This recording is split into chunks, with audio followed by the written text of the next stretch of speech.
খুলনা প্রকৌশল ও প্রযুক্তি বিশ্ববিদ্যালয়ের শিক্ষার্থী সন্তানকে নিয়ে যেতে পাইকগাছা উপজেলা থেকে ক্যাম্পাসে এসেছেন বাবা রবীন্দ্রনাথ বিশ্বাস। দুটি ব্যাগ ও সরঞ্জাম নিয়ে ভ্যানে চড়ে হল ও ক্যাম্পাস ত্যাগ করছেন বাবা ও ছেলে। পরিস্থিতি দেখে আমরা সবাই ভীত এবং নিরাপত্তার জন্য আমি ছেলেকে নিয়ে চলে যাচ্ছি। হল ছাড়ার নির্দেশ দিছে, এখন বাসায় চলে যেতে হবে। আর তাছাড়া বাবা মা সবাই চিন্তিত। কর্তৃপক্ষের নির্দেশনা অনুযায়ী সকাল থেকে আবাসিক হল ছাড়তে শুরু করেন শিক্ষার্থীরা। অধিকাংশই ফিরছেন বাড়ির পথে। নিরাপত্তার ইস্যুস নিয়ে ক্যাম্পাস ছাড়ছিলাম, প্রধান উপদেষ্টা বরাবর গেছিলাম, তো ওই কনসার্ন থেকে আর কে চলে যাওয়া সব মিলিয়ে শঙ্কিত এবং নিরাপত্তাহীনতায় ভুগতেছি দেখে আসলে এখানে এখন এইভাবে থাকাটা সেফ না। তবে হল ত্যাগের নির্দেশ প্রত্যাখ্যান করে হলে থাকার সিদ্ধান্তে অটল থাকার কথা জানিয়েছেন আন্দোলনরত শিক্ষার্থীরা।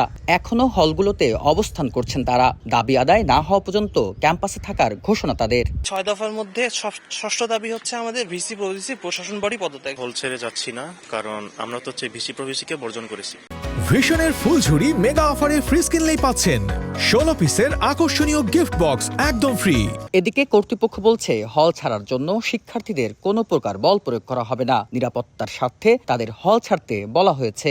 আমাদের দেয়ালটা অরক্ষিত, আর এলাকার লোকের সাথে যেহেতু ছাত্রদের একটা ভালো হয়েছে, যে তাই যাতে এলাকার লোকজন কোনো কারণে আবার এদের উপর ক্ষিপ্ত না হয়, ছাত্রদের সিকিউরিটিটা দেখার জন্য মেইনলি আমরা হলটা ভ্যাকেন্ট করেছি। নিরাপত্তার স্বার্থে মঙ্গলবার বিকেলে সিন্ডিকেটের 99তম জরুরি সভায় সকল একাডেমিক কার্যক্রম অনির্দিষ্টকালের জন্য বন্ধ ঘোষণা করা হয় এবং বুধবার সকাল 10টার মধ্যে সকল শিক্ষার্থীদের হল ছাড়ার নির্দেশ দেয় কুয়েট প্রশাসন। ক্যাম্পাসের 2 গেটে পুলিশ মোতায়েন রয়েছে।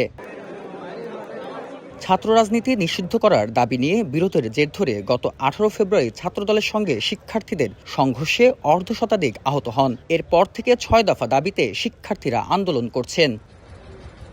বেল্লাল হোসেন সজল, সময় সংবাদ, খুলনা।